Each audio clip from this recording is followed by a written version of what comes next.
या चले जा रहे थे, पानी में एक बिच्छू को डूबते हुए आपने देखा। बिच्छू पानी में तैर नहीं सकता था, उसको उठाया आपने और उठा करके बाहर डालने की कोशिश कर रहे थे। बिच्छू ने डंक मार दिया और बिच्छू का डंक कोई आसान काम नहीं है सह लेना। आपने हाथ झटक दिया, वो बिच्छू दोबारा पानी में गिरा। फिर आपने उठाया उसको, फिर उठाकर बाहर कर रहे थे, दोबारा डंक मारा। आपका मुरीद आपके साथ था। तीसरी मर्तबा आपने फिर से उसको उठाया और निकालकर बाहर फेंक दिया।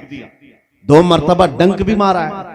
मुरीद ने कहा, हुजूर जब ये मूजी जानवर डंक मार रहा है, आप बार बार उसको निकाल रहे हैं।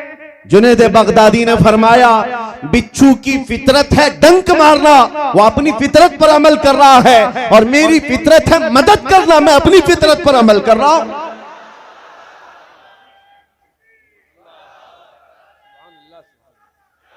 मेरे अजीजों, ये औलिया का मसलक और मजहब रहा है।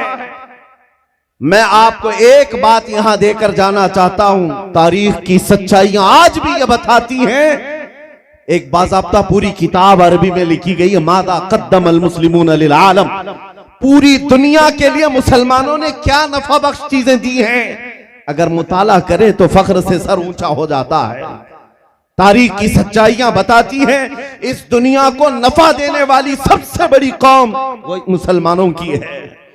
वो उलमाए ज़वील एहतराम है जिन्होंने पूरी दुनिया को उलूम व फ़नून से आशना करवाया है। मैं नफा देने की बात कर रहा हूं। यहां आया हुआ हर बरकाती यह अहद करके जाए, मुझसे अगर किसी को नफा नहीं पहुंच सकता तो कम से कम किसी को नुकसान तो ना हो, मैं किसी और के लिए खतरा तो ना बनूं। अजीजान गिरामी वकार, एक बुजुर्ग है जिनके मुतालिक किताबों में लिखा है, वो पहाड़ों के ऊपर जो रास्ते जाते थे, पेचीदा रास्ते होते, एक रास्ते की मोड़ पर उन्होंने अपनी 60 साल जिंदगी गुजारी। किस वजह से उस मोड़ पर खड़े रहते थे? उनसे पूछा गया, आप हमेशा यहां खड़े रहते हैं?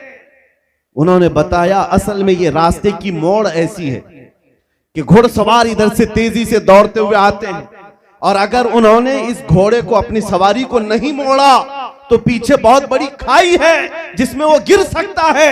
मैं हर आने वाले मुसाफिर को इस खाई से बाखबर करने के लिए अपनी जिंदगी के 60 साल गुजारता। नफा देना या औलिया का मसलक है, और इंसानों को नफा देने वाला जमीन में बरकरार रहता है। जिन औलिया के उर्स में हम आए हैं, ये अपने पेट भरने वाले लोग नहीं थे, ये अपने घर बनाने वाले, आशियाने बनाने वाले नहीं थे। इन्होंने मखलूक खुदा की खिदमत की है, उन्हें नफा पहुंचाया है, इसलिए इनको अल्लाह ने जमीन पर बरकरार रखा है। आज हालात जिस तरह से हम देख रहे हैं, हर कोई भागना चाहता है, काम चोरी, किसी को कुछ करना नहीं है। मैं पढ़ रहा था, आपके सामने एक पैगाम देना चाहता था।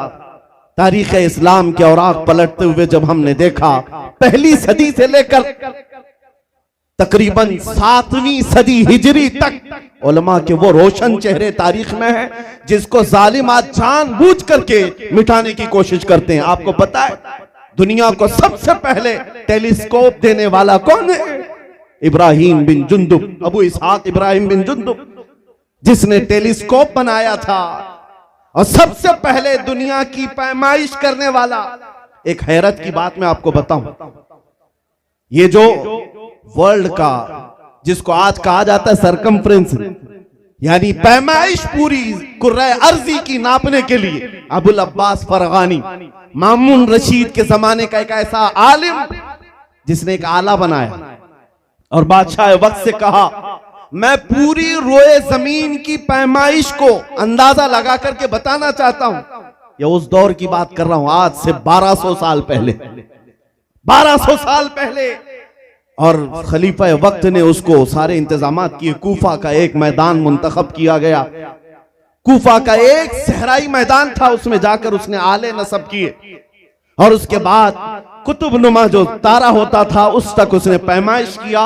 मैं मुख्तसर आपको बता रहा हूं, अबुल अब्बास फरगानी ने आज से 1200 साल पहले ये लिख करके बताया था, कुर्रे अर्जी की पैमाइश मैंने किया है, तकरीबन पूरा मैंने नाप कर देखा, 25,009 मील ये पूरे कुर्रे अर्जी की पैमाइश है उस जमाने में।